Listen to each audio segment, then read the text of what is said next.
La troisième et dernière chose que nous avons besoin de redécouvrir à propos de Jésus-Christ, c'est sa main droite, la main de la force. Cette main dont on a vu dans la précédente vidéo qu'elle tenait l'univers comme des balles de ping-pong, qu'elle le contrôlait. Cette main se pose sur Jean, son serviteur, pas pour l'anéantir, pas pour l'écraser, mais plutôt pour le relever. Verset 17, alors il posa sa main droite sur moi en disant « N'aie pas peur ». Et ce n'est pas des paroles en l'air, parce qu'il dit « Je suis le premier et le dernier, le vivant ». J'étais mort et voici je suis vivant au siècle des siècles. Je détiens les clés de la mort et du séjour des morts. Cette main est en fait une main victorieuse qui a vaincu la mort et qui en tient même les clés, qui est capable de nous libérer de la mort même et de toutes les craintes qui vont avec.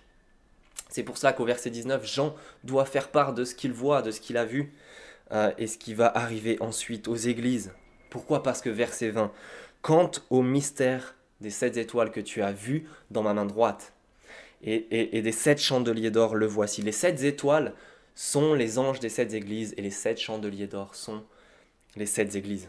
Autrement dit, cette main qui contrôle, qui tient l'univers entre ses doigts, cette main qui a vaincu la mort et qui en détient maintenant les clés, tient aussi fermement en son creux l'Église.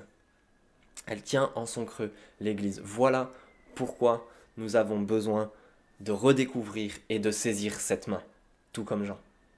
Parce qu'il n'y a qu'une seule question qui s'impose à nous. C'est est-ce que nous faisons partie de cette Église, des personnes qui ont fait confiance à Jésus-Christ, à sa victoire sur la mort et qui se retrouvent fermement tenues dans sa main.